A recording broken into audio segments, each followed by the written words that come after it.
G'day guys. We are back. This is episode 49? 39. How can you mess that up? No, I don't know. It's been since yesterday. We literally did a podcast last night. I know, and I forgot already. It's bad. Right. I'm the host. The host of the most. Tonight, we have got Daniel on, alright, who goes by the name of Kody Monroe, and he's self-described as a house music maker. I'm just reading my lines. Very professional. This is the first time I'm doing it, guys. So Self-described as a house music maker with the funk of 40 afros. This is going well so far. So originally hailing from close to London, UK, now living in Perth for like the last 3 years, right? That's correct. And he's been dabbling in producing for around 12 years with a heavy focus of deep, soulful, and funky house. So, g'day. How you doing? G'day, mate.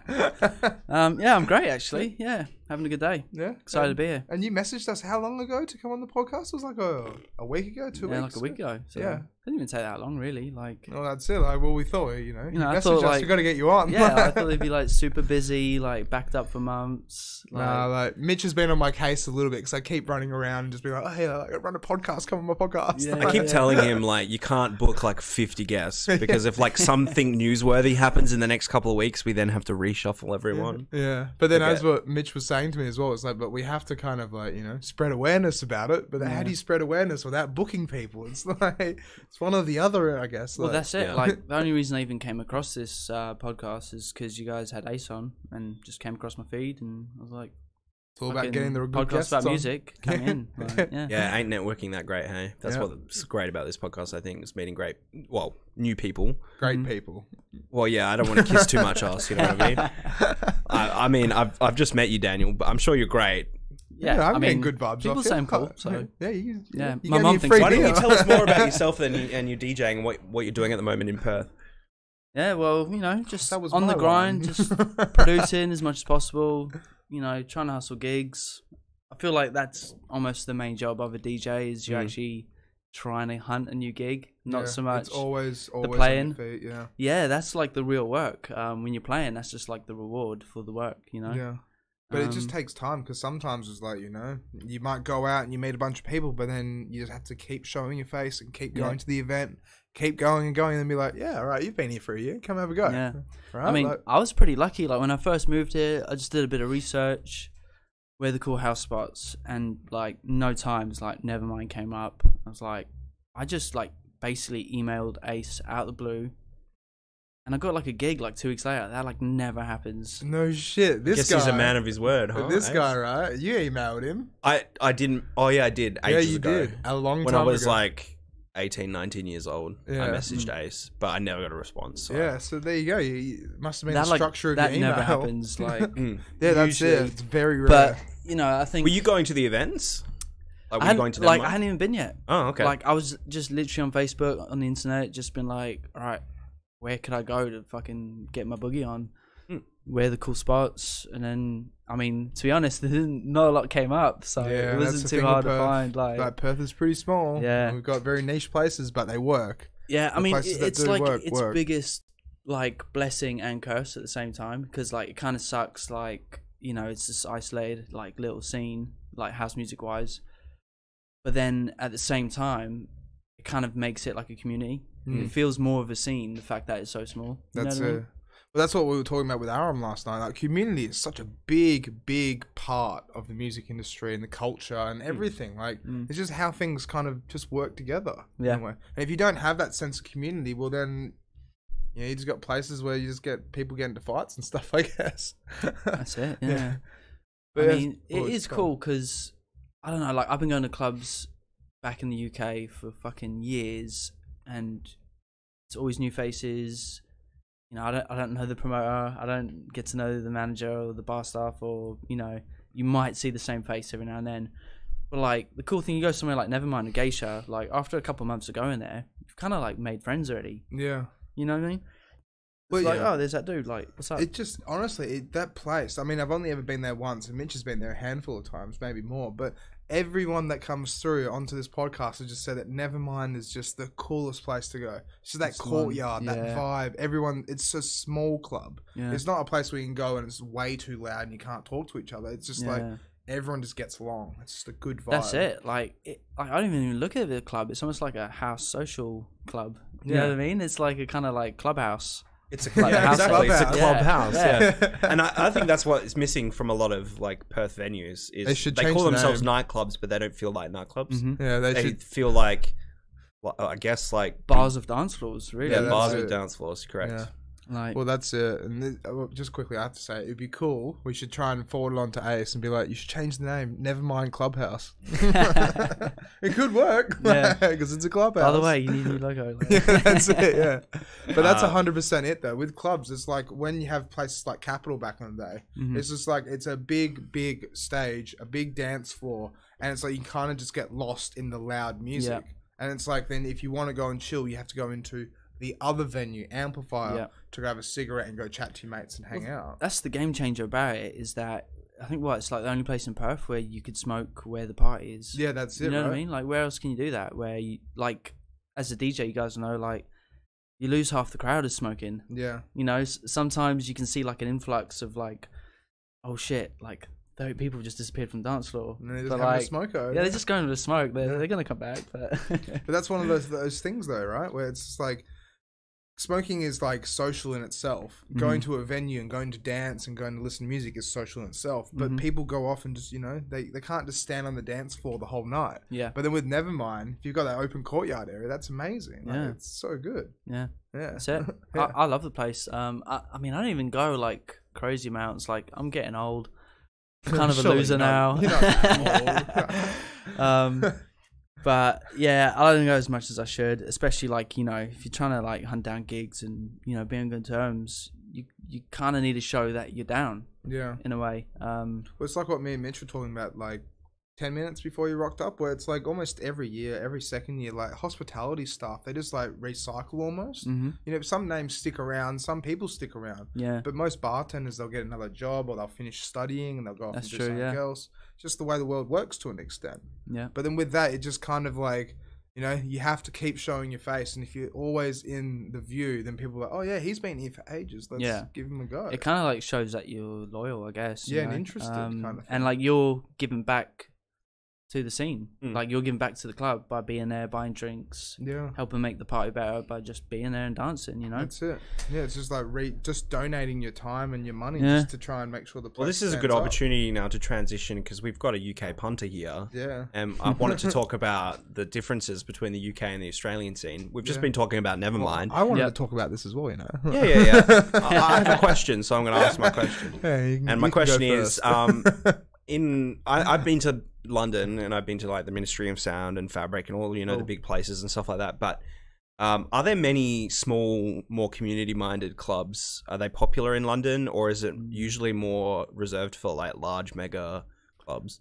Well, the way the scene's going at the moment, like the little clubs dying, you know what I mean? It seems that only like the big clubs getting the most amount of punters, get the most amount of revenue, are the ones that survive. And I think a lot of it's just due to like, you know, fucking. And this is in rising- the UK, right? Specifically. Yeah, this is like in London. Yeah. Like that's like my main scene of, you know, where I used to like cut my teeth. Old stomping ground. Yeah, that's it. And you know, just rising rent. Like the council in London, they're just constantly on the hunt to get new apartments, new fancy areas up, completely gentrify the area. And you know, that's what happened to Fabric. Like that's why they came under attack. Like that, no one said like. So they had a bit of like to build apartments, but you right. know, everyone knew. We have that problem in Northridge. I don't know if you know about it as well. like, Like it's all over people the will world. build high rises in Northridge and then complain about the noise and stuff like But that. then Ace was telling us it's like they're going to introduce that law though, where it's like if you build apartments next to an established club, then you know it's the apartment people's fault for building it, right? I think we have to follow up on that. I'm quite That's interested how it should actually. be. Yeah, well, that's Because it, right? the clubs or the wherever the venue, that's history. Yeah. The new apartment, it's like you can't move into somewhere and then complain about the noise. That's it. Well, that's what happened with my uncle's pub, the Flying Scotsman. Like, Yeah. I used to work there for ages, and the thing was that they had bands down the back room. But then it's just like, the best way to put it is like an old couple bought a house, moved down like 50 meters, 100 meters down the road. But since like 10 o'clock at night, they could hear the kick and the snare from the drums. Yeah. They literally went and bought their own sound decibel meter, went and stood out in their balcony, not even in their own house, and was like, oh yeah, it's loud. We're going to call up the council. Fucking hell. And like, then after that, we had 3 warnings, no more bands. Yeah. It basically killed the pub. I just- think it's crazy that's even like an option. Yeah. You know what I mean? That's exactly it. It shouldn't be an option because it should just be like you move next to a pub, deal with it. Because that pub's been there for 30 years, 25 years. Yep. What can you do? That's it. But like, I guess, you know, times are changing. You know, it's the same old. I hear that like the same thing happens in England. I think it's happening all over the world where, you know, fewer people giving a shit about the music scene, about you know, hospitality, and you know, I think only like places like Germany where like they made Bernheim like a listed building, so it can't be like renovated, and it's like one of the best clubs in the world. And like over there, they actually recognize it as like cultural significance. You know what I mean? Yeah, they realize the art, the culture. Yeah, and like you need that for the younger culture. It's a very short list of countries that really appreciate like what culture like the music and nightlife industry brings. Yeah, like there is that whole cultural under like, what am I thinking of? Like there's a whole like context underneath like just going out for a party, getting fucked up and stuff. So it's like what I guess yesterday said Aram, where it's like, you know, every banker, accountant, lawyer, whatever, they'll go home and they'll probably, you know, turn some music on. They'll listen to their favorite tracks in the car to unwind, or they'll go home, maybe put a record on or something like that. But that is art and culture right there. Yeah, but you know, it's just because they kind of got old, they don't go out, and to them it's not important. Yeah, that's what I mean. And they want the profit. It so should be important. In London, in the UK, that's the thing that's happening as well. Like the government will go after. That's a real problem. I mean, I can't like happened a while ago where like I mean, I'm just gonna like throw a random figure out there because I'm not gonna remember the exact. That's all right. Go ahead. But it is like thousands of clubs. Yep. Thousands over the country had closed in like 4 years. Yeah. And they're all like, you know, little clubs because small clubs. Yeah. I mean, but who knows? Maybe it is because of the bigger clubs. You know, there's less. Everyone's going to the bigger club, then the little clubs can't really survive. Yeah. Who knows? Maybe. But we do have that problem here as well. Like I'd say it is definitely a shared thing. Where it's just like they're already established clubs. It's like they're already there. Kids are going to go to them anyway. No matter what, the 18-year-olds just go there because they know that's where. I mean, a lot of these clubs, the larger clubs, have been established for a very long time, and so they have that loyal following. That's it. They have that. And there's always a risk when you're a smaller club that it's going to fail, just for the like pure factor that you're getting less punters in, and it's going to be more of a financial stress. Yeah. But I think here in Perth, at least, I've seen like the small club is becoming more popular than the big clubs. Yeah, which is cool because Nevermind deserves. The... Maybe I'm just getting older, like, and I'm just like, I don't want to go to the mega clubs anymore. I just want to go to some. It's just the rhythm. You're growing old, right? Yeah, who knows? I mean, maybe someone will agree with me. I don't know. Yeah. You know what? Maybe like Perth could actually do with like a bigger, kind of more established club. Maybe similar to the Court, but like, because I think it would help the scene. Because I remember. When like I was 18, I was going to clubs like Fabric and Ministry, and I wasn't even like that into the music yet. I was only going to the club because I knew it was fucking sick, you know. And then me appreciating the music kind of came after once you spend enough hours in there. How old do you reckon you were, or how many times do you reckon until you started going like, this music's awesome, like figuring it out, kind of? Well, I think like you got to understand, like in England, like dance music is like part of the culture. Yeah, it's so kind of normal to the point that. People don't even say clubbing, they say raving when they're going out. And, you know, I'm from that generation as well where, like, we kind of grew up with, like, Basement Jacks, Fatboy Slim. Yeah, the good shit. You know, like, whatever's popping off. Groove Armada. Like, the biggest hits of Ibiza is what's on MTV, is what's playing on the radio. So it's kind of, like, always been normal, you know? Like, it's almost just a part of... Yeah, just part of the culture. It is part of the culture. So... But it wasn't until like my friends were into it. We would go out raving every now and then, but you know, I think as when I did like my first, you know, and I had a very stereotypical experience. Like I was reaching for the lasers, loving everyone, and then something, like I had one too many beers. And one too many like beers. It's almost like something clicked to my brain, and I could like hear the hi-hats properly. I could almost like dissect every part of the song, and like I could really like actually. It's almost like my brain could work out the maths of like a house track, and that's when I really kind of started like notice it. And then after that, me and all my buddies kind of got the bug, and we went out like every single weekend for like a whole year. Like didn't miss a weekend out, and yeah, it's when we just kind of really just got hooked on the scene. And like, you know, before we were kind of going to like pop clubs, dodging fights, aggro, people trying to get birds, macho shit. And then you go to a house club and everyone's fucking loving each other, smiles everywhere. That's it. And you're like, what's this vibe? This is fucking sick. Like, I'm not like some fucking big shot over there in a V-necks, not trying to like flex on me, like impress some girl. You know what I mean? It, yeah. People are just more focused on the music and the drop. And I wonder what it is that, because I feel like a lot of people come to that conclusion with house music. It's like it's house and techno. It just brings the love out of people somehow. It's such a weird thing. How I wish like somebody could like explain and like pinpoint it. You got to get like a house. I think it's tribal enthusiast on or something. Yeah, I definitely think it's tribal. I think something to do with that kind of like basic, continuous beat. It's that like same shit around the campfire and like people drumming and that's it's almost hypnotic. But no, I would definitely say it's basically like almost hypnotic. Yeah, that's interesting. It's like it's tribalistic and like definitely very raw. That's the thing as well. And it's like with say like hardstyle or like speedcore kind of thing.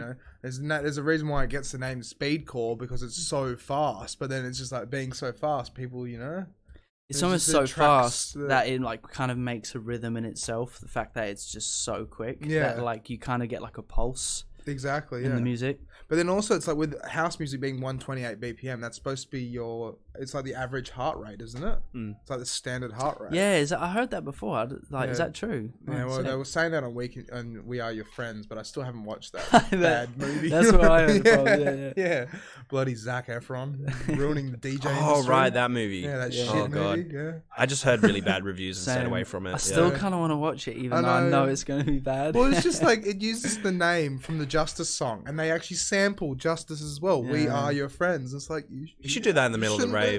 I got a rave coming up like in 2 weeks' time. We should just like, because we're gonna have projectors anyway, like going, just like everybody can stop raving for an hour and we can just watch the movie. Just everyone sit down on the floor and watch the movie. I reckon everyone will get bored though after the first 20 minutes. Like, change it back. No, it'll be fun. We can all just make fun of it. We want a real DJ, not just a projector. Someone do something. Oh, they'll like the projector. Yeah, they will. No dropping anything though, so we'll move on from that subject. So, so with England though, like, what made you want to come over here? It's just I actually came over because of my girlfriend. Oh, really? Yeah. She's a resident, but we went to school together. Like, I've known her like forever, and then she came back to England, and we kind of hooked up, and then she only came back to extend her residency. Oh, really? She was like, "You should come with," and I was kind of like, "Nah." Australia's too far. Yeah. What happened? That's what everyone thinks. Like, Australia, that place. The island at the bottom of the map. Yeah. So what happened when you got here then? So yeah, just kind of she said, "Why not?" And I was like, "Good fucking point." So I said yes. Yeah. I was like, "Yeah, why not? Like, why would I not want to go do something new and be in a completely new country?" And obviously the weather was calling my name. Yeah. But yeah, when I first came here, it was cool. Like, just I live up like Clarkson way, so like pretty much on the beach. Yeah. Just complete opposite from where I'm from. And, because I've met a few people from England. They just say it's always cold and muggy, and it's like you just have to go out. And it's not bad though, because it's always leather jacket weather. Yeah, so you always have to. You're always styling. Yeah, that's it. You're always it's never bad when it's always a leather jacket. That's it. Yeah, leather jacket and boots. Check. I went over there in the winter, and it was like constantly -6 degrees. Really? But what was weird is it actually felt warmer than it did like when it's like 12 degrees here. I think it's just more windy here. I don't know what it is. Yeah, like, it is a bit windier here. Like, if it's, let's say it's 24 degrees in England, and it's 24 degrees here, it'll be hotter in England.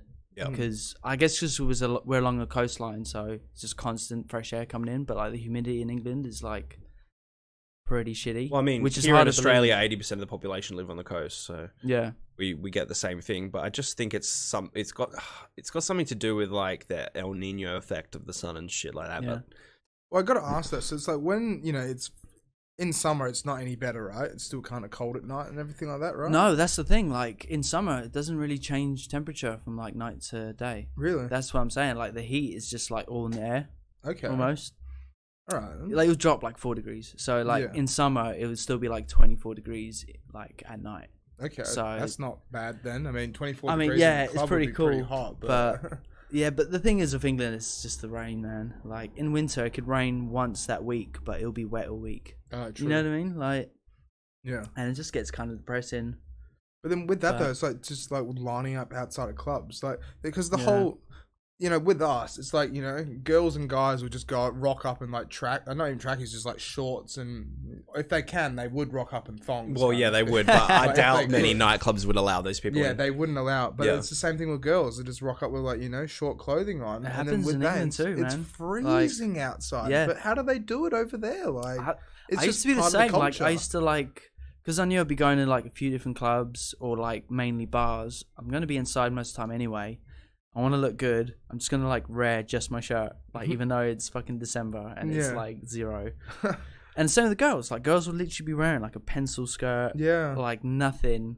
Because I always thought like with England and places that it's extremely cold, they just have like a big coat on, and as soon as you get on, straight to the coat rack place. Like, yeah, I mean, what's the coat racks are a lot more of a thing over there as well. Yeah, so they are then. Oh, dude, at the end of the night, that's like people will tactically go get their coat at about 4 before it closes. Because I've spent, I think my record's like an hour and a half waiting for my jacket. Really, an hour and a half waiting for your jacket. Like imagine like 1,500 like fucked up ravers, all queuing for a jacket. Half of them lost their ticket. You know what I mean? Oh, like it's chaos. Yeah. It's the pink one. It's the pink fluffy one. There are 10 pink fluffy jackets. Yeah, that's it. Yeah. I know. I never experienced the coat problem in London per se. I was always just straight in, straight out. But I don't think I ever really stayed till the end. But I was living in Colchester, which is about an hour east out of London. Yep. And they have a fairly big nightclub called Attic over there. Oh yeah, I've heard of that one. Really? Yeah, there was one night I was coming out of Attic, and I think it was about a 40-minute wait for my jacket. Is it similar music to what Attic used to be over here at all? No. Okay, because Attic we had Wednesday night dubstep. It's essentially exactly what Capital is. Okay. It's like a big mega club with like 3-4 stages, and each stage plays a different genre. Yeah. It's just like for the 18-year-olds, come to the club. What other clubs in London have you been to? I can't remember any of them except for Fabric and Ministry of Sound. What did you think of the sound system at Ministry? Yeah, well, he was trying to goat to me. He's like, oh my God, they have subs under the floors. Yeah, that's what they do at Fabric, dude. Like they have it at Fabric as well. Room 1, wooden flooring. There's a 6-foot drop below the floor, and it's just subs pointed up at the dance floor. No shit, dude. It's experience. Like, it's not even like super like the good thing about Fabric is it's like the cleanest sound system I've ever heard. Like they don't overdo it. They don't kind of push it too much to the point where like your shirt's like wobbling a bass.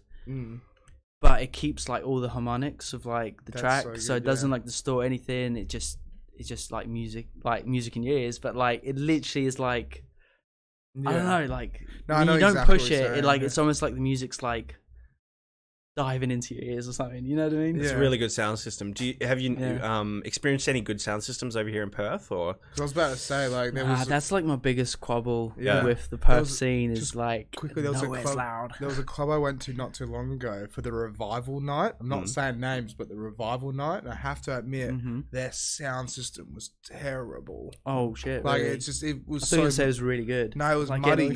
It was just too much bass. It was just too muddy, and you just couldn't hear the mids and the highs. I think that's the side of the stage, the back of the stage. It was just muddy. It was just fucking. But it's like, why wouldn't they kind of like figure out maybe we need more mids and highs here, or do this or do that? But you got a budget, and you got to do what you can with the budget. I guess, and like if your engineer's not really on his job or doesn't give a shit, you know what I mean. Like, I don't know if you guys have ever been to one of the Habitat parties. Like, I'm sure they got pretty stringent like decibel like restrictions, but fuck, they need to turn up the bass of those parties. But that's like the day parties, right? I mean, it's a day party, but like, surely it's better to be extra loud in the day rather than in the middle of the night. Exactly, right? People just don't understand this. There shouldn't be any sound restrictions if it's day. Like, I'm gonna have a sound restriction on like cranking it car until racing or something. Yeah. But I once snuck into the engineer booth at one of the gigs trying to like turn the bass up. Really? Yeah. You get kicked out? We're just like, what are you doing? We turned up. It was at one of the Carl Cox ones, and we turned up, and I got in the middle of the dance floor. I was like, "Where's the bass? I can like hear people talking around me."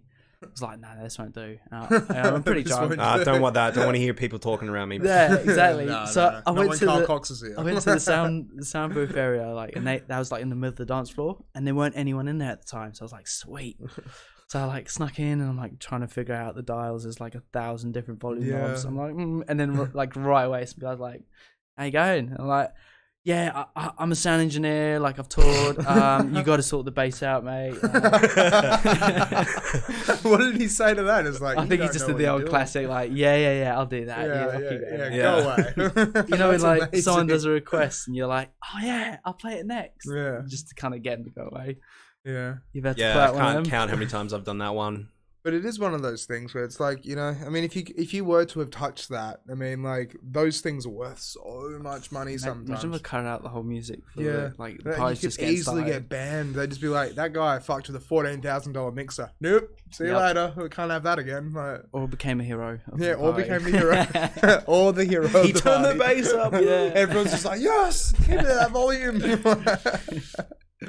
But then another thing I wanted to ask as well, because with England, right, when I did meet my mates from over there, they told me it's like, you know, they go out clubbing at like 11 o'clock midnight. Oh, yeah. And then they'll finish up at like 5 a.m., 6 a.m. Yeah. It's different for us to an extent. Yeah, because, I mean, what's like the latest club here? Like 5 a.m.? Yeah. Well, 4, 5. Like, 4, 5? See, for example, with Capital, right, they'll finish around 4. And that's like the main room, and then they'll push everyone into amplifier, and then they'll close amplifier 5 or 6, depending on how many. But it's like the stragglers. The night's already over. This is the last part of the night. I mean, like, I've in like clubs like Fabric, there's a whole separate crowd that come in at 4 a.m. You know what I mean? Well, they not only do they like change the door price, like drops to like nothing. It's people like who get up early to go to Fabric. You know what I mean? Yeah. That's amazing. That's like a whole new vibe. When it gets to like 4 or 5. Like the night kind of shifts into a new vibe on the dance floor, and that's when it kind of like gets a bit trippy. It's what we're missing out of in Perth is, well, I mean, we only have one word for it, and that's called kick-ons. But technically, like kick-ons at a nightclub have that same sort of feel, I guess. Yeah. How many kick-ons in the UK have you been into? Like kick-ons at nightclubs? Like, have you ever done a 24-hour stint in a nightclub before? Well, I haven't done 24-hour. Like Fabric does a birthday weekend where like the music basically doesn't stop for like 50 hours or something. Holy shit. That's crazy. I'm sure some people do that. Yeah, that was so cool. Yeah, we've gone on like the Friday.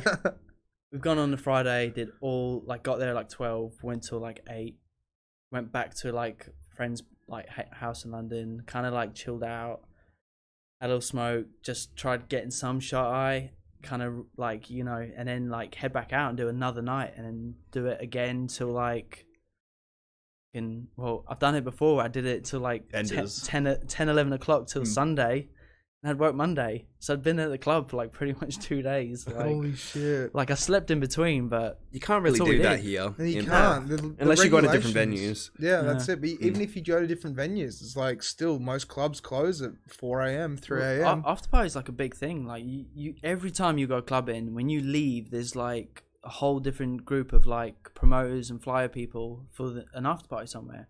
Really? Oh yeah, like that's so we don't even get that at all. Usually it's just you just go back to your mate's house. Yeah. But like so you're saying people are out the front being like, oh yeah, you know, no shit. It's like a whole new like hustle for like promoters. It's like, right, all the people summoned out the club, they still want to party. People don't want to go home.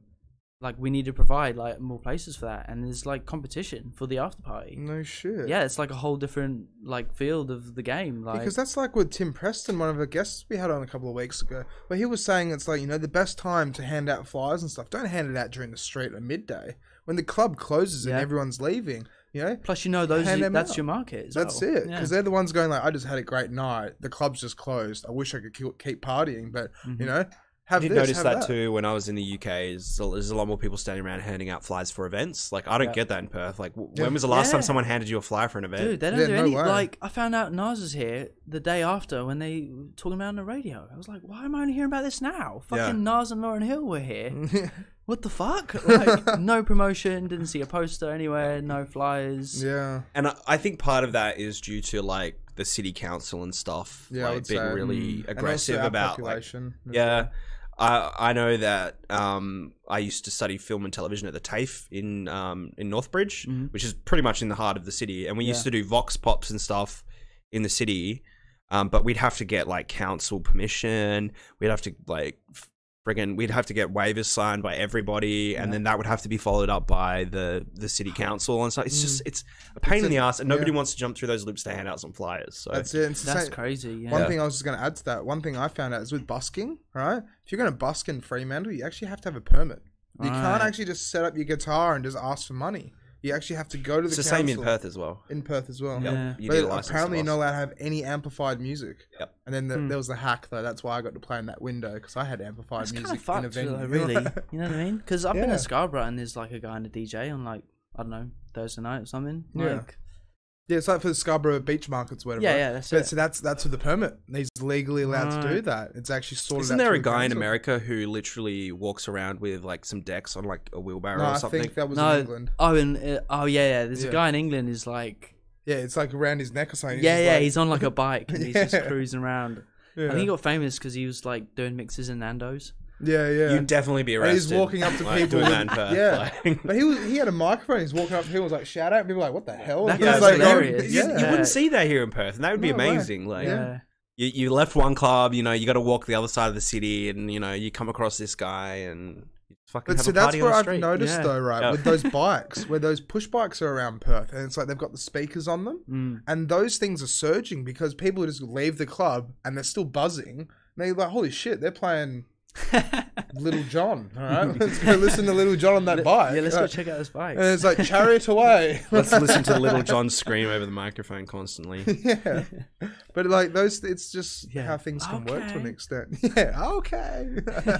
Well, getting back to the comparison between the UK, do you have many critiques of the nightlife here in Perth? Yeah, would you say that? And Please say we're better. in but we're addition not. to that, after dude. you critique Perth, maybe you could critique London, and maybe Yeah. some of the things London could learn from Perth as well. Well, like I was saying earlier with you guys, like the biggest blessing and the curse with Perth is it's like small scene, but at the same time it's what makes it such a cool scene. It actually feels like you're part of a scene. You know the faces.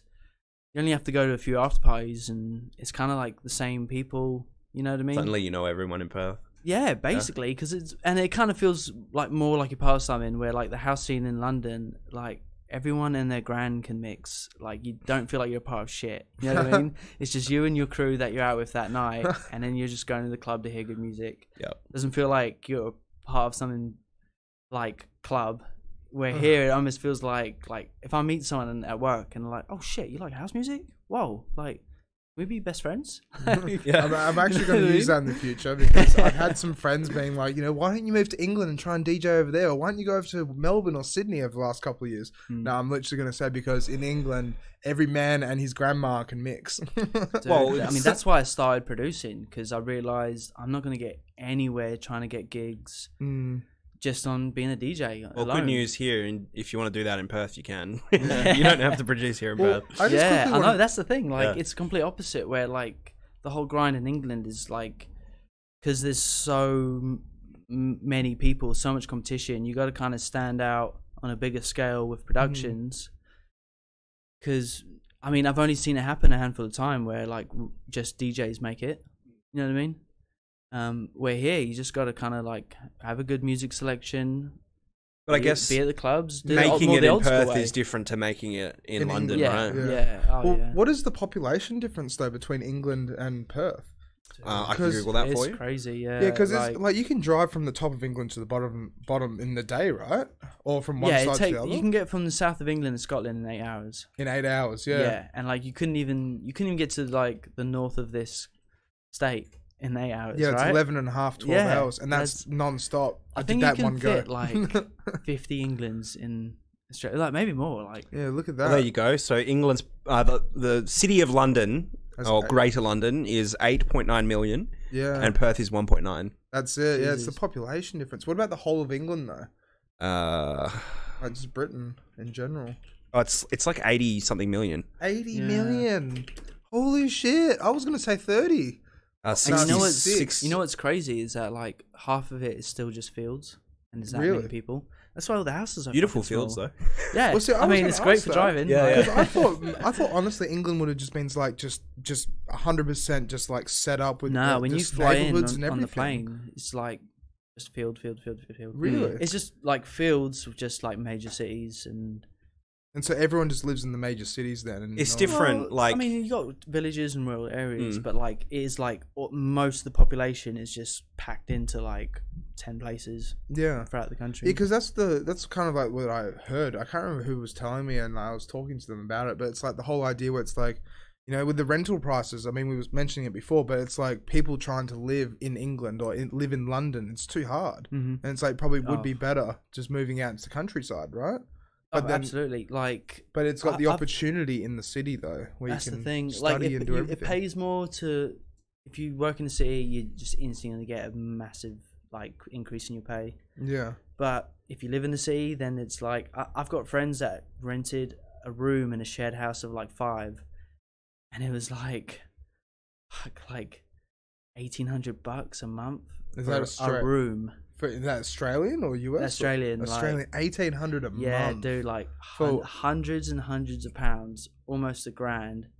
Can you work that out to be weekly? Probably like $1,000. I think it's like $1,000 a week for a 1-bedroom out of a 5-bedroom house. And you're sharing with like 5 people. Yeah, 5 people, and they probably have a couple or something as well. Yeah, like it's crazy. Like, yeah, that's what's like really good about over here is that like the pay gap between like kind of like lower level jobs, whatever, and you know, higher paying jobs isn't really that bad compared to like Europe. Yeah. Where like here you could, you know, you could be like a labourer on a construction site, you could still afford your own apartment. That's still like save and go on holidays. I was asking people how much they were earning over there. Obviously I wasn't working while I was over there, but most of the people at uni were, you know, doing their part-time jobs were making like £7 or £8 an hour, which is equivalent to about 13 to 15 Australian dollars an hour. No shit, man. I've been in that grind like for many years, and that's like big reason why I kind of like got like drive to take my productions more seriously. It's because like fuck, I don't want to be like in a fucking dead end job. But you know, it's like, but what I'm gonna strive to, like if I'm gonna like work towards something, it's got to be something that I'm actually interested in, actually like passionate about, and I want to do. Like, you know, it's fucking corny if you're just gonna pursue something that you know is not gonna make you happy and just brings in the money. I guess it's kind of like still a smart decision, but some people do that though. Yeah, I mean, look, but it's just they're the ones driving a BMW, but maybe they're not as happy. But that's exactly it. Yeah. But you know, like I think you kind of like need some sort of motivation, because I spent like so long just kind of enjoying the scene, enjoying the party. You know, I never wanted to be a DJ, I never wanted to be a producer, but like just the more involved I got in with it, it's like I fucking love the music so much. It's like, why would I not want to learn? Yeah, it's infectious. Like how to mix the tracks. That's how, because I love hearing it consistently at the club. It's like I want to learn to do that. It looks cool. Like, well, don't forget, guys, that Calvin Harris started off in a small, like, it's our version of IGA, but it's like a small little like convenience grocery store. And then he started producing music, and I think he made a Wooga, AWOOGA, and that just launched him. And now he's like, he's the second or the most paid DJ in the world. Highest paid DJ like ever at one point. Yeah, exactly. Calvin Harris. I think he is now, because I think Hardwell retired. Right. Hardwell retired. Yeah, Hardwell retired a couple of years ago now, I think. No, it's about time. He stopped touring. He's probably like a billionaire by now. Yeah, that's it. It's like with Tiesto, right? It's like, when is he going to stop doing Dude, he's never going to stop. Never. He'll be like, he'll be like Cliff Richards, like surrounded by like hot women, and he's like got like a Zimmer frame. That's it. Do you know how much, just on a complete tangent, but do you know how much Skrillex's retainer is to do a 1 hour set? No. Just take a guess. 100? No. What? Higher. 150,000? Higher. 200? Higher. 300? Yes, 300k. Nah. 300k US. 300k for a 1 hour set. That makes sense. That's what he charged Listen Out in 2019. Oh, that's what he charged Listen Out in 2019. Holy shit. Yeah. I'm sorry, I don't care how successful you are. Yeah, wow. No one's worth that. Like, Well, Skrillex is, apparently. Paris Hilton got 80 grand to do Ibiza. But that was what for the whole season? Because I know she had a residency there. It might have maybe. She had her own party. At Amnesia. I remember that. For like I thought it was per show or something, maybe. Probably like $8,000 per show. Yeah, something like that. But all she did was press play and just shoot a foam cannon into the ground. I don't know. Like, I haven't actually heard. I heard some rumors that she was actually mixing, but I don't know if there's like it's Paris Hilton. Paid spread. Come on, by now she must know how to DJ, right? Hopefully, you want to hope so. I mean, I'm not being funny, but she's probably using Tractor. Like, you don't just press sync. Like, Oh, You know what I mean? Are you firing shots at me? I mean, no offense to anyone who's Hang on. No, Were you taking shots at tractor there? Like, I was trying to like. No Shots at see. tractor. I see. I love tractor. No, that's actually how I learned to mix originally. Was tractor. Well, virtual DJ. Then I stepped up to tractor. I did the same. It's just a natural progression because it's just like I'll get the demo for virtual DJ and it's like, fuck, this is hard. And Yeah, having like, fun what the here, fuck is this? just with my mouse. You know? Yeah. It's like, right, I get a controller, I get tractor, and then you just kind of want to get like, you know, you just kind of want to move up. Like after a while, it's kind of like, right, if I'm ever gonna like play clubs, I kind of need to learn how to Play CDJs. use CDJs. Like, yeah, pioneer. so yeah, me and my buddies kind of like all started getting decks at the same time. Yeah. Also like kind of learning the mix, and then yeah, it's just kind of a natural progression. We have this big debate, right? Oh, yeah. Where it's just like with pioneer decks. I mean, sure, it's the industry standard, but I mean, like, I don't use them, and I get work. I don't have them. And No, they're I so use expensive. Geminis. Dude. Geminis? What, the Denon? No. Oh, I was Yeah, about to say, Gemini. Is it Gemini? Am I tripping? can No, we, Gemini is a correct brand. Yeah, Gemini. Yeah. can we Google that? I've never heard of Gemini. Do you know what the model of the mixer is specifically? Don't, but it was actually like the first ever CDJ to have a touchscreen. Gemini something. Like, I think they're like Just look, yeah. like CDJ 700. They're almost like they basically completely ripped off Pioneer, but they added a touchscreen. CDJ ripoffs. I don't know, but they're decent because they got like they got inbuilt effect knobs and touchscreen. These things here? Like that. That's the one. That's No the shit, one. they look exactly like CDJs. Yeah, and they're cheap as fuck. It's like a quarter of the price. Really? Yeah, they're fucking great. And they have basically, yeah, they've got the cue points on the I left still hand got side them. I've as had well. them for like 5 years. Really? And they've had the cue points as well. Yeah, they got cue points. The only thing that I don't like about it is there's no quantization on the loop. You just have to be. You see, like where the loop is, like on normal CDJs. Yeah. This would be a really spot good on like with thing to like transition to CDJs, obviously. Perfect. Yeah. Yeah, like, and you know, like I'd already used CDJs at this point, but I was like, I'm not gonna fork out that kind of money just to DJ at home. Well, that's exactly it. Like, I've got a friend who literally, he did FIFO, like mines and stuff like that. He went and bought a whole set, right? Yeah. And then it just sat there, set up for 3 years. And he like used it like I 4 have times. one? No, that's the thing. He also had the digital vinyl, like the Tractor A10 thing with like the mixing, right? Oh yeah. He sold me that That's for what Marco $50. Corelli's- Yeah, $50. $50. And I Dude. was like, yes, I'll have that, because I basically drank him under the table a bit because he got back from the mines. And he's like, you're a good guy, like, you DJ, do you want some of these? I'm like, okay, how much do you want? $50. Should have just sold them on straight up. Nah, I'm so happy I've got him inside. But I true. just want to get a vinyl player though. I don't Yeah. actually have a record player. I've just got the box. You got to do it, man. Yeah. Like, it's a game changer because, again, it's kind of that natural progression because I was kind of getting bored of just mixing on decks because I'd like memorized. I'd done it so much. I'd memorized exactly what pitch needs to be for the BPM. You know what I mean? Like, it's just easy. So it's kind of like, right. And I see like DJs using vinyl and just like, looks really cool. And I could be like one of those snobby people. That's like, I mix You'd be vinyl. one of those people. But Nice like- track. I got it on vinyl though. It trains your very basic like beat matching abilities, like That's beat matching it. by ear and stuff like that. Definitely. So Yeah. yeah, maybe not something you should like actively go out and buy for a DJ. It's like not necessary at all nowadays, but it's definitely good to learn. You can achieve the same thing sort of by like putting some like duct tape over your CDJ or That's how I XDJ learned, yeah. screens. Oh, Yeah. is that actually how you did it? Yeah, because I didn't make like the full commitment of just getting some. I was like, kind of like knew I wanted to work towards it, and then just kind of started practicing before I even could afford one. Mm. And I think it's just because it's harder. It's just way more satisfying. Like Yeah. it takes up more time in the mix, and you can't do as much with it, but at the you're end not of doing the as day, much yeah. effects and all that. But you know, some people fucking hate it when you use effects. You know what I mean? Some Yeah. people are like Alan Heath enthusiasts, where like they'll Yeah. only allow a filter on. I didn't know track. that was a thing. Is that a thing? Yeah, some Yeah. people are like, Like oh, screen dude, effects? he used Yeah. an echo. Fucking loser. I've heard Like, that before. I've Tech actually had house. someone come up to me. I'm not even kidding. I was playing at Scarborough Beach Bar, right? And someone came up to me and was like, "Can you stop gatoring every second track?" And I looked at him and was like, "They like it." Oh, shit. Yeah, I would have just looked at him and been like, What the no. fuck? Yeah, I looked at him and was like, "Holy shit, you picked up on that." No. What? Like, I'll just use it a bit less. And I started playing with more effects. And it's like, He's still sitting there like, this guy. it can be easy to get caught up in that when you're the DJ though, like because it's fun. Like you're playing with the track. That's it.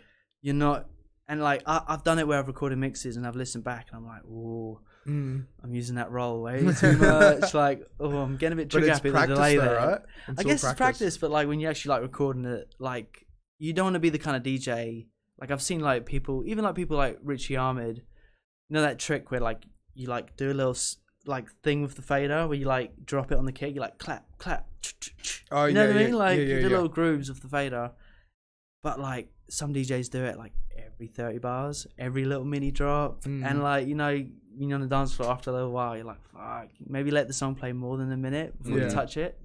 That's exactly because it fucks the groove up. It does if you do it too much. Like one little trick I've started figuring out is because I didn't. It's roll, right, for Gator on Pioneer, right? I'm pretty sure. No, roll is like when it just like loops the sound. Oh, okay. When you pressed it. So gate is like when it cuts the sound out. Yeah. Oh no, it's trans on Pioneer. Oh, is it trans? I think it's trans. Yeah, see, I've been trying to figure that out on like this DJM that we've got at the market grounds. I can't figure it out. Phase, yeah. But then with that though, it's like I've actually kind of figured out from watching my mate, and it's like using the volume fader and just really quickly tapping it, so it kind of cuts in and out. You can get that gate effect. Yeah, and it's more control. It's more control, but then you can't adjust it to be like 8 bars, 16 bars, 32 bars. It's just how quickly you can do it. Yeah. So it can work, but then at the same time, people look at you like, what the fuck's going on with the volume? You're sitting there with your eye right up there on the fader, like trying really hard to get it. Like, just trying to practice whilst you're live. Like, well, have you ever seen DJ EZ?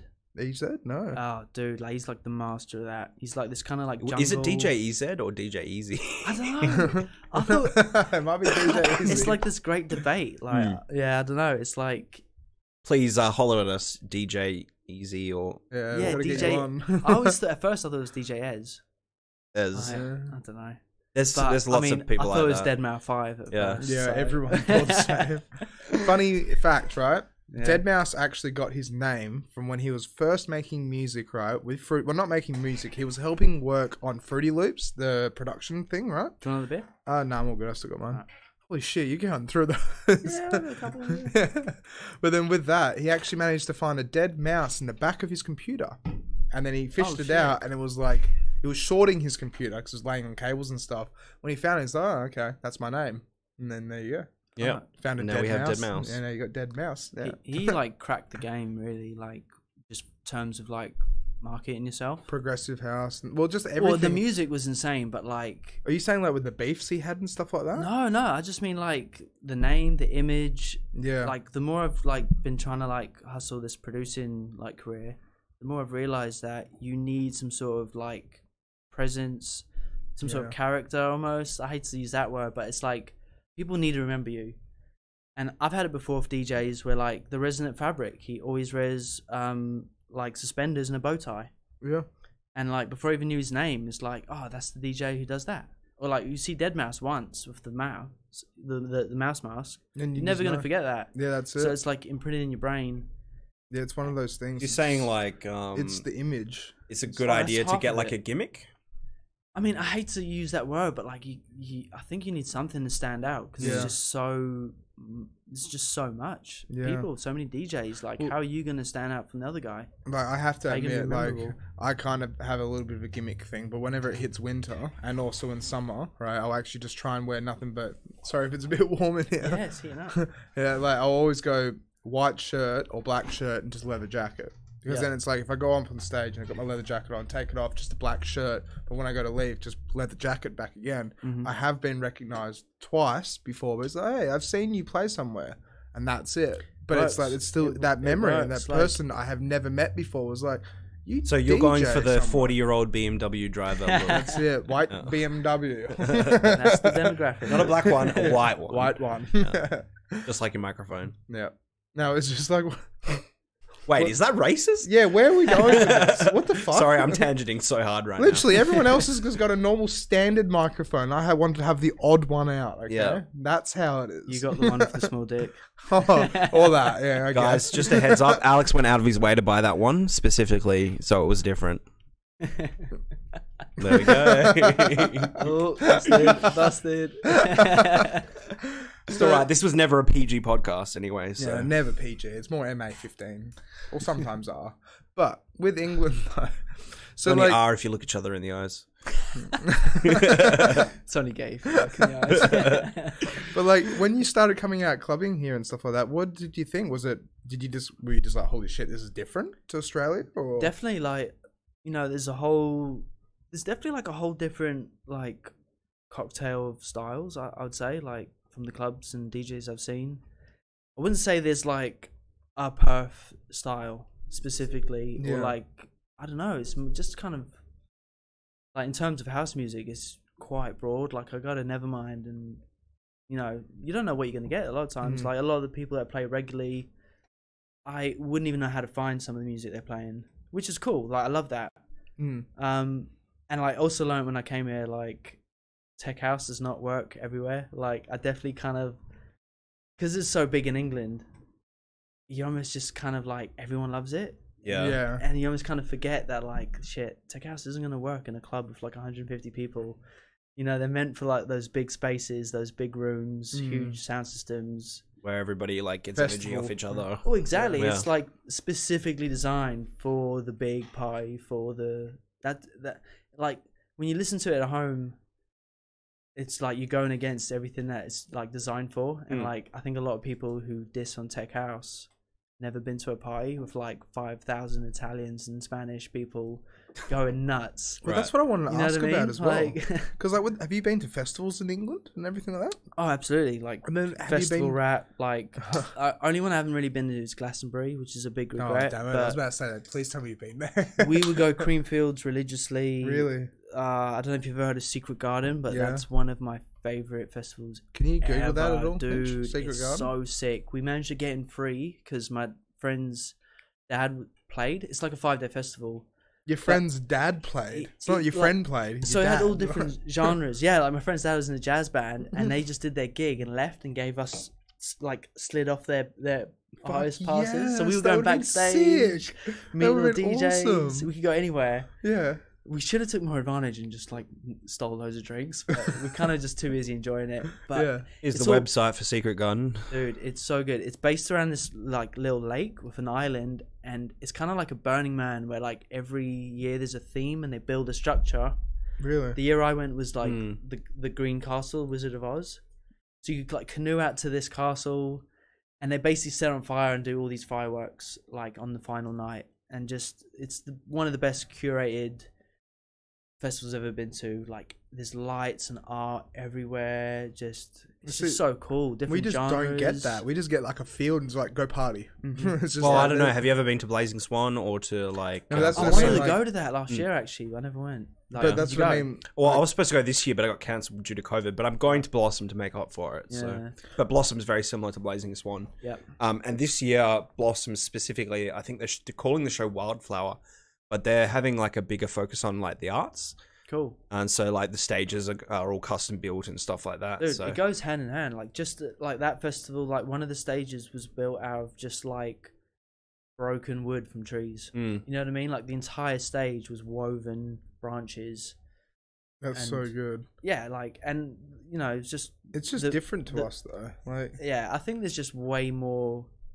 it's more value- effort put into it. Yeah, 'Cause that's way what- more, like, people start festivals like as soon as People. Christmas is over. You know what I Yeah. mean? They start building. The culture's different. People value it more But over that's- in the UK. that's what I was gonna say though. Is that sure we've got Blazing Swan, right, and you've got Wildflower, right? But the thing is though, it's like you've got those two. I mean, we've got more things coming out now. Yeah, and they're not that big in That's comparison. it. But And how many they get people? bigger, they get better and better every year, though. Yeah, they don't do, yeah. Like, that's How the many thing. people went to Thingo, the one with the green Castle? 30,000? Yeah, 30,000 Like, people. Yeah, we we don't get get like that. 4,000 to 6,000. That's Yeah. it. Like Yeah. 30,000 people all It's an crammed into this experience, man. island. Like, yeah. in one day, I saw like Public Enemy, like You saw Public Enemy. Public Enemy, Flavor Flav is fucking incredible. Like, I will say this now, the dude was on the drums like half the night doing the live drumming, and the backup vocals the whole night. No shit. You can tell those guys have been touring for like 40 plus years. But the it thing was is, one of the best shows I've ever seen. He'd be working for his paycheck because look up Flavor Flav's drug problem. Oh really? He looks a bit cracked out. problem. Yeah, he's very cracked out. Apparently, that's out of money Public and hoes, I Enemy, guess. everybody else bought houses and saved their money and stuff like that. He was just like, party. I'm just gonna have girls. Then he's and doing hookers like and reality this. TV shows to get paid. Was it bills. Flavor Flav or was it the other dude, the guy with the big clock around his? Yeah, Flavor Flav. Yeah. He had his own TV show in America. That It was just, hilarious. Yeah, and it was whacked out. Like it's just like basically rat just, shit like, women. Fucking hoes. I made it a show. That's exactly it. That's what it was. I loved it. Yeah, I'm a so sucker much for that controversy. Yeah, look at this. One spending 2.5 crack and go. Whoa. Per day. Yeah. Thing is, 2,500. you understand, like someone like that's probably like feed in like a posse of like 30 hoes Yeah. worth of drugs. That's exactly it. though, He's not doing that himself. But he's like, Public Enemy though. He was one of the first to really just like pioneer, the whole movement of, like a whole making new it genre of equal. rap. Like, Yeah. like activism rap or like. well, it's not rap even with that. message, It's like one of those things where it's like, African Americans used to have to sit at the back of the bus kind of thing. And then what ended up happening is this whole revolution of rap and hip hop happened, and Public Enemy were just like, fight the power. They even made a song, Fight the Power. Yeah. And it's just like, it just helped make that movement and push it. And that's why mumble rap these days is shit.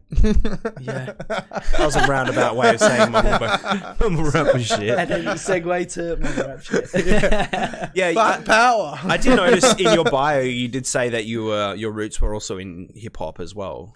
Would you like Definitely. to? Like, Yeah. that's like my elaborate a main bit. source of inspiration. Right. Like classic 90s and stuff? Or? Oh, that's my shit. Like yeah, Nas 90s, and Naughty by 90s Nature New York and- hip hop. Yeah. I think like just the producers at that time. Like I can't not listen to like some dope 90s beat Yeah. and not get inspired. Like Tribe and even Called just Quest, the whole dude, lot. They're everything. amazing. Like, and this just like I'm still digging and going back to old mixes and old like Hot 97 shows, and there's so much from that scene that you can still get now. And just I don't know, I just catch a vibe from it, and I always just feel like producing. Like it starts like firing synapses in my brain, and I'm like, oh, that snare was dope.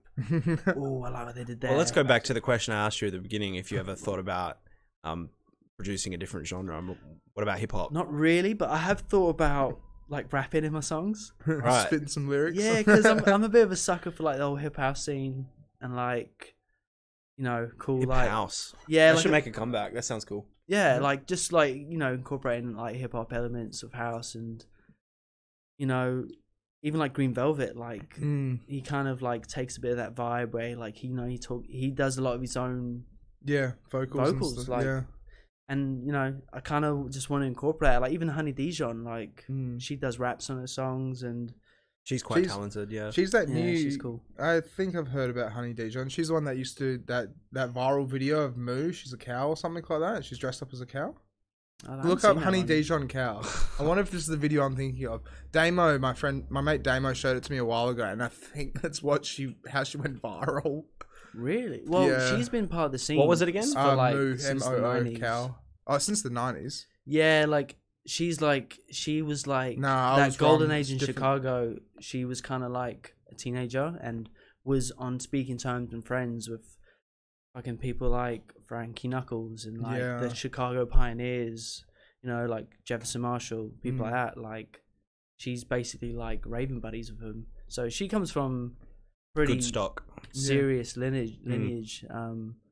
Listened to a podcast recently with her actually, but yeah, what were we talking about again? Oh, Mitch, styles of you hip. asked the Like, would I do question. any Oh, other yeah, styles? Did I? I've completely forgot. Oh, Yeah. if you were gonna go into like hip house. Oh, which- hip hop. Yeah, But I've never Hip really house. heard much of hip house. But then again, it's like it's just one of these like small subgenres. yeah, there's you so know? many subgenres But, these days. Yeah, I always incorporate some kind of urban flavor or hip hop. Like even if it's just like some drums I sampled, I'm heavy on sampling.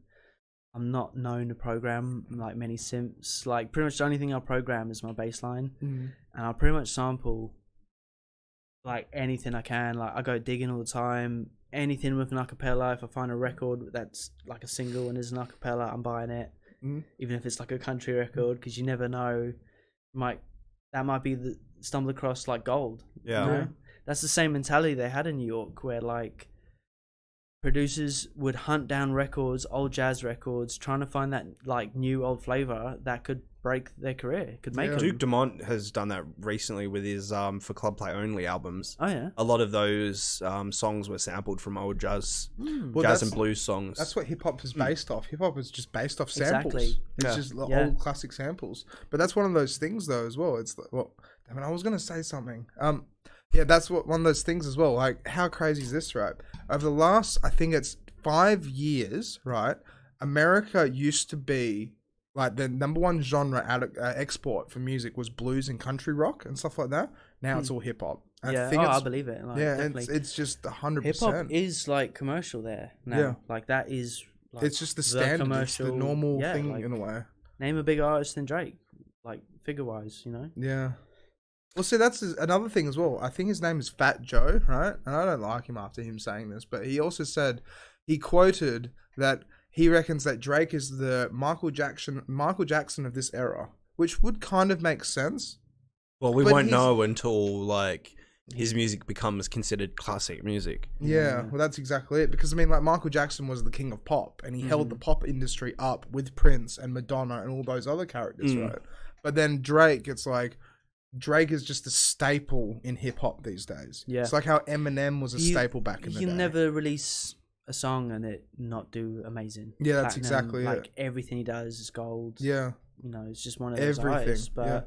I mean, I like Drake. I'm not like a mega fan or anything. Like, but I don't hate on the guy. No, like, that's exactly. He's come a long way since Degrassi and being in a wheelchair.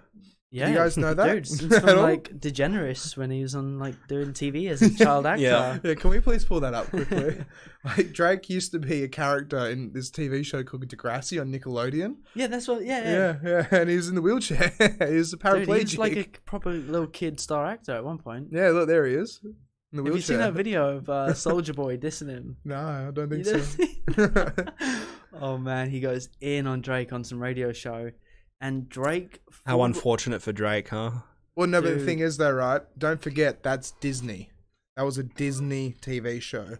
So he went from that to Disney, and now he's Drake. Yeah, Disney. Like Paul. Disney's probably like spawned some of the biggest stars of like our generation. Like from acting but first like to no music. credit to them. They're literally the only like media company. Yeah. Like in existence at the moment. They've like bought up pretty much just about every like film company. Really? Nickelodeon? Yeah, they're going after No, Disney. Oh, Disney. Yeah. Disney, not Nickelodeon. Right. But doesn't Disney own Nickelodeon anyway? I'm pretty sure, yeah. But that's what I mean. Like they're like the Murdoch industry for the news industry, where Murdoch owns like 70%. They're like the Empire. Yeah. That's it's no credit to them. They can literally polish a turd and make it popular. You know what I mean? Well, I mean, they own Star Wars anyway as well. What did you guys rate the new Star Wars movies? Horrible. Really? Horrible. I don't know. I kind of liked them. Oh, this guy. the second the new ones wasn't like I have to good, admit, I think like the first one wasn't too bad, but it was a rehash of A New Hope. But then the last one was like the Last Jedi or Rise of Skywalker, or whatever.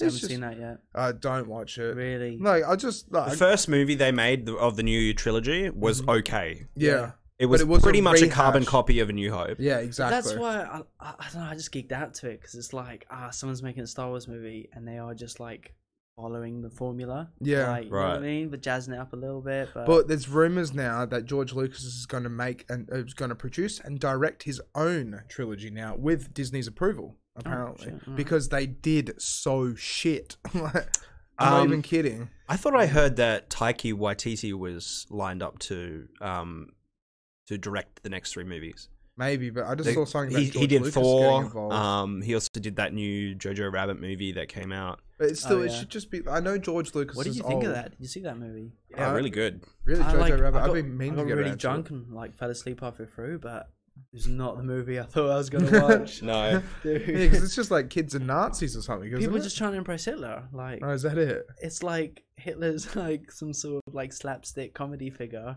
The whole point, like if you look back at a critical eye, you'll notice that all of the characters that are considered good in the movie, i.e. not Nazis, their characters are written to be normal. like just normal everyday people, but all of the characters that are Nazis are completely ridiculous. Yeah, and it's like in it's a play supposed or to be something. like that. Yeah, Yeah. it's supposed that to makes point more out how sense. ridiculous they are. So it's like satire almost, right? yeah, it's a big joke against the Nazis. The whole Right. thing. Yeah. Yeah. That's pretty cool, actually. A movie just So there you go. sort of similar to that, Iron Sky, Yeah. but it's even more ridiculous. Yeah, It's I like don't, I don't want to cut you off, but we are getting out of subject, and I Yeah. wanted to, like, tonight. we've got like 20 minutes left, but it's going to take us at least 10 minutes. I wanted to go over one or two of your tracks, Yeah. Cool. and so Absolutely. if we're allowed to, if we have your permission, please. Granted. Thank you. Yeah, we have it. we Do you have hear that, copyright. YouTube? We have copyright. Yeah, No. screw you, YouTube. Anyway, fuck I YouTube. wanted to go through and listen to some of your music and also get your perspective on like how you made it and what was going through your head when you made the songs. Cool. That'd be great. So let me get this up. So quickly as well, so you use FL Studio, Ableton? Or? I use Ableton now. Yeah, this is a free download I made. This is like a perfect example of hip house, I suppose. How long did it take you to make this one? I'm pretty slow, like compared to most producers, but I'd say Well, there's no real way to say that you're slow in a way, right? I don't know. I've heard of people- some guys like throw together a track in like 7 hours. Yeah. And like I spend like Dylan weeks. Francis says 3 days, kind of thing. Dude, that's quick. I think. Yeah. Like my process is, I spend at least a week on the mix down alone. Let So alone. I've met people that's taken 4 months, 6 months, Yeah. just to get a track out, Yeah. and that's not even mastering it. That's So just you trying to master get it your own going. music then? I don't master like. Oh, it took me. I was producing for years before I even realized Ableton had a master preset. I could literally just click on a preset and it's mastered. Right. And it was a game changer. I probably lost out on so many demos to labels because I wasn't mastering my music before sending it to them. Right. But yeah, that was a game changer, and I could play unreleased music in clubs. Like, whoa, like that's half the reason I was so dedicated to get signed. It's just so I could get the master of my tunes. That was like my main goal, Right. because I didn't know how to do it. It's like Not many people do. It's a bit of an art form, I think, mastering. I mean, Yeah. I still don't. I'm still pretty bad. I haven't got a lot of the plugins you need, and Yeah. but to be honest, like if you do the mix down right, you don't really need to do much mastering, and that's what I try to focus on, because you can get a track back from an engineer and you're like, ooh, this isn't what I had in mind. Like, And you've already had to pay for him, kind of thing, right? well, I mean, like through labels and stuff.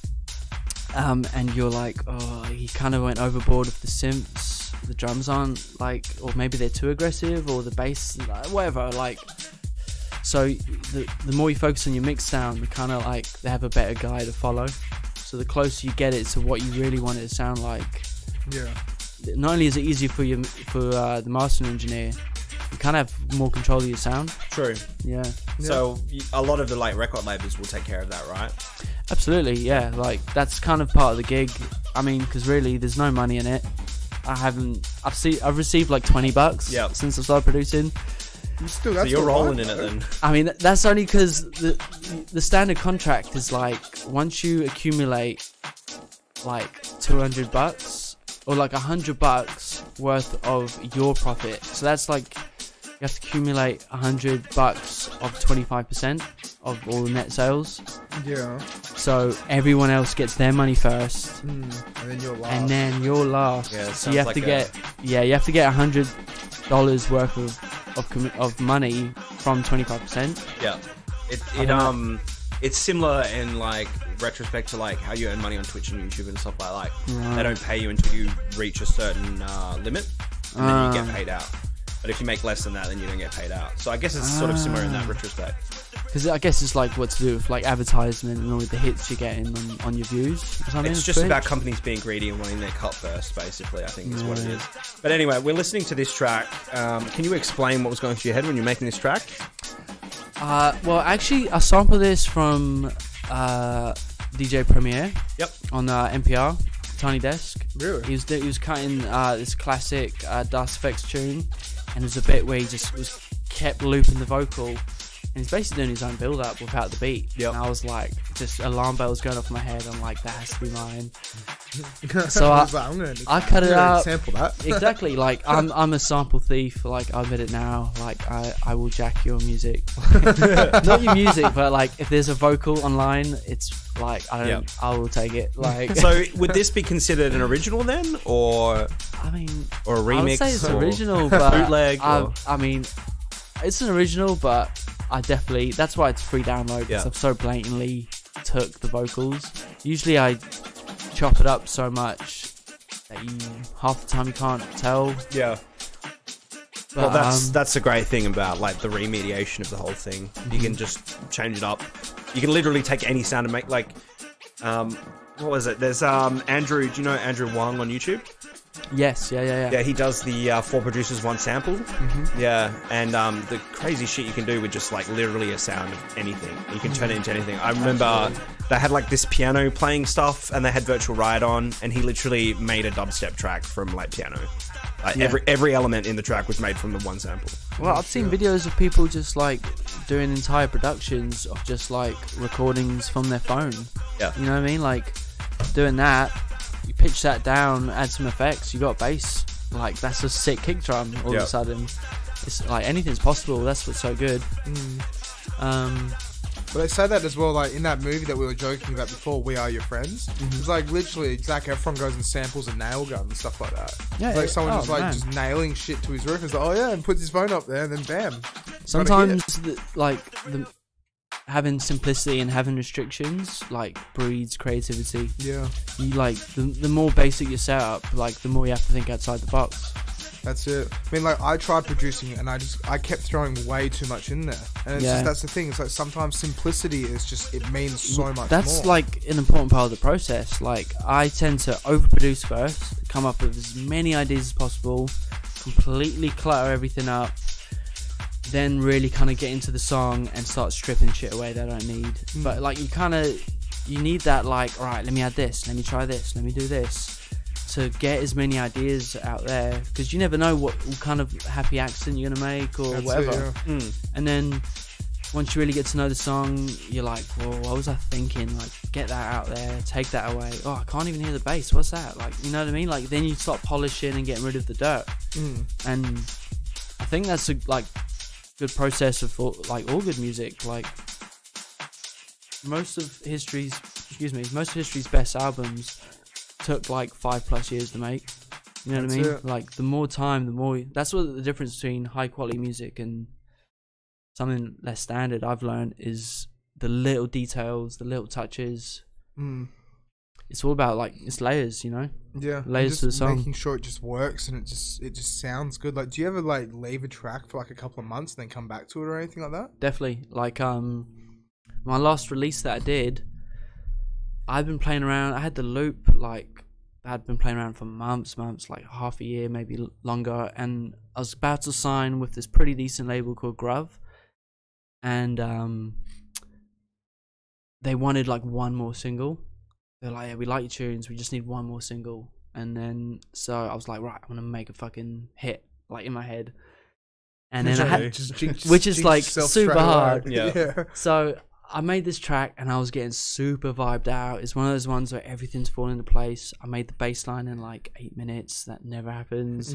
Like, and it all made sense to you. And then and then they hated it. Yep, of course. Which is so weird. Like when you go to labels and you get all excited, you're like, "This is the best shit I've ever done." Like, and then not vibing with it. Like that's also another thing I've learned is that do not take no for an answer, because on average I'll probably apply to like 50 labels before even like I get one bit of interest. Right. And then you might get interest, and you know they go, all right, we'll test this out in the clubs over the summer, and then nothing happens or whatever. Like you just got to keep someone, and then like you know you get all that rejection, and then you get it signed. Like that song they didn't like, I signed to another label shortly afterwards. It got to like 19 on the Deep Tech chart Beatport. No shit. So I was like kind of like sweet. Like I knew it was cool. Like I like. Kind of those moments in the studio where you're like, oh shit. Yeah, well, it's the same. It's a similar story, like going way back to like the Beatles and stuff, and Queen. like lots of like labels like rejected them at the start, and Well, they're something that- literally Like Bohemian Rhapsody. gods of the scene. Yeah. A lot of people don't realize though as well. But did you guys know that Queen started off making like it's just speed metal? No way. Not even kidding. I'm If not you- surprised. If you look at the early, They're pretty early experimental stuff, at that's first, it, right? yeah. And they were just trying to find something that would stick, and then they found it, and then look at them now, you know, and just took off. That was one of like first like bands I really got into as a kid. Like Yeah. Queen. Like my dad would make me mixtapes, like, you know, proper old school style. I'd just like ride around on my bike listening to Bicycle by Queen, like getting all hyped and The Bicycle by Queen. yeah, Such like a classic. yeah. I don't like Star Sorry, is there Wars. another song that you're particular? Is there another song you're You particularly? say Coke, I We'll say play that Kane. song. I was just, so go back to my profile. Yep. That's it. Play that one. That's the track I was just talking Keep the about. party. Yeah, Keep the Party. Right. Which is actually a typo. It's meant to be Keep the Party Going, but they already released it. So I was like, okay, So it's what are you gonna do? So it says Make It Move instead. Keep the party going. Well, no, that's the name of the EP. So Okay. the name of the track is Keep the Party. Okay, party, So- okay. That main kind of like whistle sample is actually like a canary. Really? Yeah, and I incorporated a lot of drums and bass elements from James Brown tracks on this one. Oh, that's nice. So Love hearing that because James Brown is a classic that everyone forgets. It's like, he like made hip hop. Like people Yeah. forget the reason hip hop exists is because people were just sampling his drum loops from Yeah, his band. that's Like, exactly it. honestly like if you look at half of like the 90s hip hop tracks, there's at least one James Brown sample. 100%. He's like the most sampled artist in the world, they say. Really? Yeah. No shit. But that's the thing. Like, get up and feel like a sex machine. And it's a good song. Dude. And it's the drums, man. Yeah. James Brown is just I amazing. don't know what it is about this. Like, what genre would you place this under? Just traditional house? I guess like deep tech, maybe, Deep because tech. like that's like generally the genre I go for. It's kind of like it's like tech house, but like it's not like peak time. It's more kind of like bit more It's vibey, definitely, bit like, more funky. It's definitely more driving than it is like high energy, like high octane. Oh yeah, it's more about like. I mean, it is like in my brain I'm making it for the club, so it is more kind of like. You know, it's a bit repetitive. And it's more focused on the bass line. Well, in a club situation, you'd be mixing, so Yeah. it's not just going to be repetitive. Yeah. I'm guessing. I mean, But, most you know, like- house tracks are produced in a way that you're supposed to mix them up anyway. Well, exactly. But Do you I mean, include that in your, like, when you're producing? Do you make room for that? Like, Oh definitely. yeah, I'm always thinking about that. Like I'll often leave, like I like to call them DJ tricks at the end of my tracks. Like Right. I'll put build-ups or cool noises that you can loop. Like I always think about stuff like that for the DJ at the end of my track. Or even I like to unmix my drums. So like some of my tracks, so the DJ doesn't even have to mix out.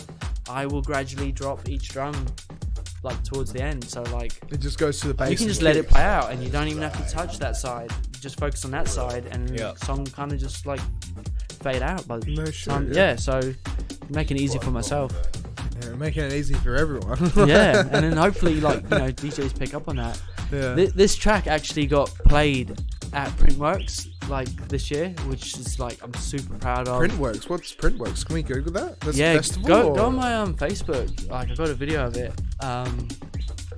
Yeah, so it's like this converted warehouse mega club. No It's shit. like fucking huge capacity. Go on my Kody Monroe page. Oh, Kody Monroe? Yeah. And I just because I saw this DJ, this huge Shabifa DJ, Andre Olivia, he charted it on his Beatport chart on this release. So I was like, oh, I feel like if you took the time to chart it, Am I looking at maybe the he's been photos? playing it. So keep going down. I pinned it to the top. That's it there. This one? That video, yeah. And if we play it, will we get copyrighted? I mean, I don't think so. Because it's your track. Though. It's got Yeah, beat. so It's it's my literally got. track. Oh, it's your track. Okay. Yeah. Yeah. Okay, that should be fine then. So, I mean, I went absolutely ballistic. I went on his Facebook page, Not surprised. saw there was a Beatport live stream of all places, so it was like, God knows how many people viewed it. Oh wow. And then all of a sudden I just hear my song coming into the mix, and I just fucking lost it, dude. Jumping around my house like a maniac for like 10 minutes. Let me turn the mute off. Yeah, so like I've been in this club before as well, so it makes I know what it's cool like, as well. You know? Like you've been there and you're like, oh my god, my song got played here. There's like 5,000 people in that crowd right now. Oh my god, that's so Dude, cool. yeah, it's like that's Jeez. I've always kind of like just goes down forever. Yeah, I've always strived for that kind of moment, you know. Yeah, fuck the money, like that's exactly it. that's right? what I do it for. That's one thing. That's so many people are just like, you know, I want to make a living out of it. I want to do this and do that. But have your song play at a place like that. That's freaking cool. That's the dream, man. Like, just be able to, like, you know, contribute to the scene and have people like vibe to your music, like, because when I started, like, I just thought it would be cool if I could just get a song signed. Yeah. Like, and then you know, you kind of go to your next goal, like, oh, like, shit, I got signed. Like, maybe I can get an EP signed, and then just go from there. yeah, it's kind of every little like win, you just get more energy and just put more effort into your productions, and it's just a natural progression, you know. So where do you see yourself then going in the next 5 years? Are you gonna double down and push it further and push it further? Or? I mean, yeah, like, you know, ideally, like, we would all like to make a living from this, right? You know, quit our day jobs, and I mean, I know it's a fool's dream, but fuck, I'm gonna try anyway. You know, like that'd be corny if I didn't. Yeah, like, well, you don't get unless you ask, or you don't get exactly. So. Yeah, and that's like one thing. Like, the worst bit of advice I ever got was actually from my parents, and they were kind of like, "Don't really like worry about what's gonna happen in the future, because like, you know, you'll fall into something." Ugh. And you know, it is kind of good advice, like not to worry, but like nothing comes to you. Like, it's so rare that you stumble across that great job. Yeah, you have to. You know, that's the lucky people. You know, yeah, you have to put the hard yards. You gotta graft, and you gotta go for what you want. And you know, it's kind of took a long time to even like, well, first of all, to even know what I want, and second of all, to even like admit to myself, because you kind of like have this fear of like failing before you even try. Yeah, that's but it. If well, something's it's so competitive, that's why everyone's just like, you know, if I do it, is it going to work out? Is it going to happen? But you just got to push. You got to push and push and see what happens. And if something scares you, it means you care about it. Yeah, you know, that's very true. It should be actually something you should pursue if you're scared. You know. Yeah. Well, I mean, I get scared of sharks, and I don't like sharks, so I don't care about sharks. You should definitely pursue sharks. No. Yeah, like shock Three therapy. Things. You know? Sharks, spiders, and snakes. 3 things. Well, what are you doing living in Australia? Well, yeah, I was just mate? about to say, like, dude, you're in the wrong place. And I'm a country boy as well. Yeah, well, you don't see them around here, so. But look, we have to wrap it up soon. There's one thing I wanted to ask, because we're kind of doing this a bit back to front now, right? Now, Mitch wanted me to ask you this at the beginning, but we got sidetracked. Kody Monroe, where'd the name come from? Last little thing. I came up with it taking a shit. Very nice. You're just like, yes. Well, I've kind of always liked the name Kody. Like, you know, like Left Wing and Kody, like pretty good in the scene. And I don't know, like Kody always just kind of like stuck out in my head. And I was like, what could go with that? Like, and then I don't know, I was taking a dump, pondering, and just Monroe. There's no rhyme or reason behind it. It's just Kody Monroe. Nothing. Just Kody Monroe. Just thought of it. Just. Well, see, I thought the main goal was how Googleable can I be? Yeah. And I achieved it, because if you type in Kody Monroe, I'm the first thing that comes up. Yeah. Which was the main goal, because if you type in Daniel Bengsston, like, there's a million of them. There's like 50,000 Daniel Bengtssons. Yep. Like, you know what I mean? You got to think about stuff like that, you know? Well, I kind of thought like with Monroe, it's like, you know, like, I know it sounds a bit cheesy, but it's like with Marilyn Monroe. But with Marilyn Monroe, she was just such a big icon of that time for music and for dance, I'm pretty sure as well. Oh, yeah, for sure. 100%. Yeah. She was involved. And that's what I mean. It's like having like something like that on the end. It's like, you know, Marilyn exactly, because it's a catchy name. Like, we all know Monroe, and like, I don't know, like, you know, just kind of like, you want to like Kody Monroe rolls off the tongue a bit better. It does, yeah. Like all the O's in there, kind of. Yeah, you got to find something to match with the first name, and I don't know. I just needed something just shorter as well for my real name. Just, I don't know. You got to think of little things like this to help you stand out, because that's exactly it. That's the name of the game. You have to have something to have, you know, that will stick and make it so people go, oh yeah, I remember that guy. I remember this. I remember that. Yeah, I know who that is. That's it. Yeah, it's one of those things. All right. Yeah. Shall we wrap it up? Yes. Oh, yes. Yeah. Sweet. I gotta stop saying that. Okay. thank you so much, dude. And, thank you, dude. Like, Put it it's there. been great to having you on. Yeah, I've had And, a blast. Thanks for having Like, me. honestly, there's still so we were a little bit worried. We're like, we're gonna run out of topics to talk about, but there's so much about England. It's amazing, and we want you to come back on because we've got so much to ask about. Anytime, just man. Europe. Have you travelled much in Europe at all? Yeah, I did like 7 weeks in Ibiza in Spain. No shit. That was life changing. We could have talked about. I could have talked about that the whole time. Yeah. Honestly. Yeah, we had no idea. We always get to the end and like, oh yeah, actually there was so much more. But yeah, you're going with the flow though, aren't you? Yeah, So. it's freestyle. Yeah. Well, there's only so many people here in Perth as well too. So like, a year down the track when we've been through the whole, basically the whole industry, then Oh no, I've got so many people to get on. I've had interviews with everybody, right? You should get on my boy Leandro. Yeah. He's a Habitat resident. Yeah. Anybody? Yeah, he's like one of Douglas Fadam's friends. Oh really? He's a good DJ. Shout really out good. Dougie. And he does all these like beach parties, so it'd be cool little perspective. Yeah. Throws Send him a link to our Yeah, absolutely. thing and Yeah, he can message the page if he he wants to throws come on. legendary. Like Douglas was actually talking about the beach party that he throws like on the show here. Yeah. Like they get fucking sick. Yeah. Brings in that Brazilian influence. Like people turn up with drums and like drum along with the music. Really? And, yeah, it's cool. Yeah. Before we go as well, I just want to remind you about the plugging section as Oh well. yes, Yep. yes. Oh yeah. Okay.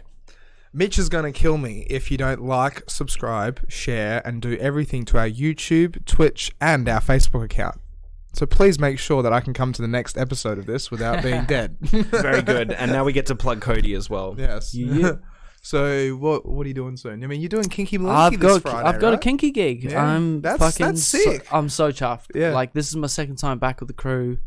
Because Kinky Malinky's been around forever. Dude, they're a good group of guys. Like They're Soul doing Bliss it and right. stuff, yeah. Man. And like the resident that they have there, like he's fucking world class selector. Like he's like the perfect.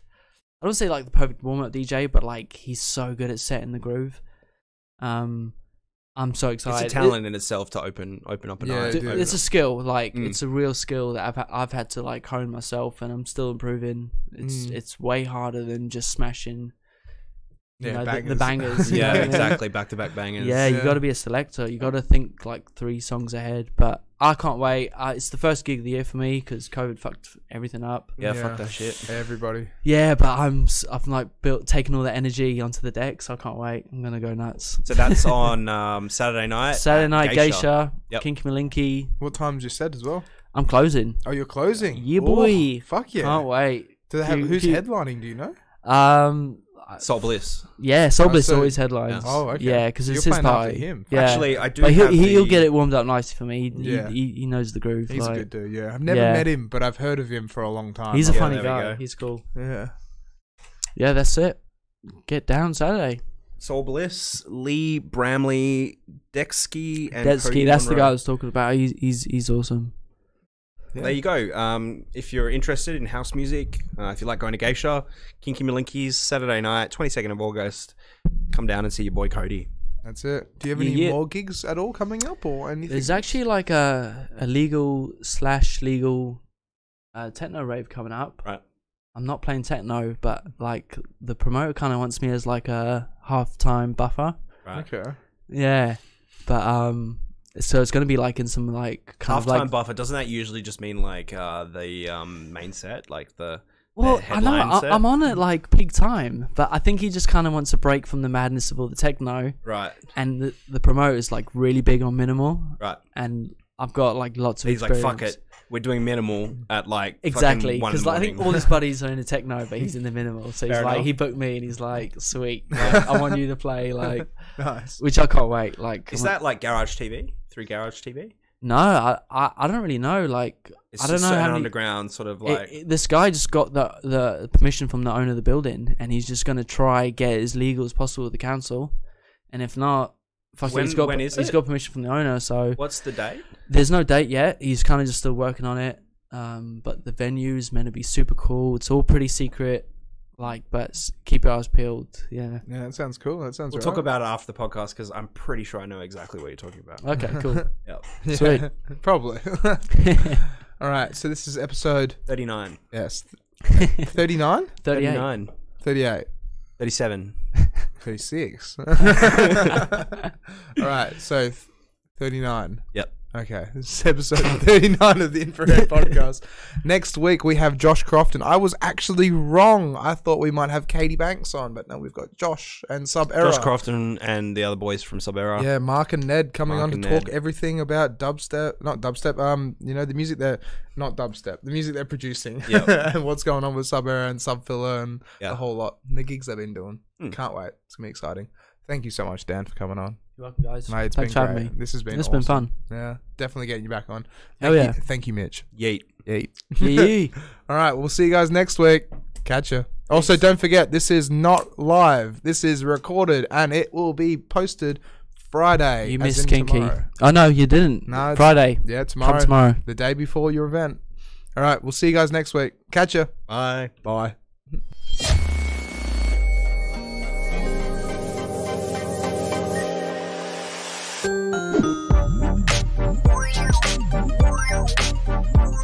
Wow.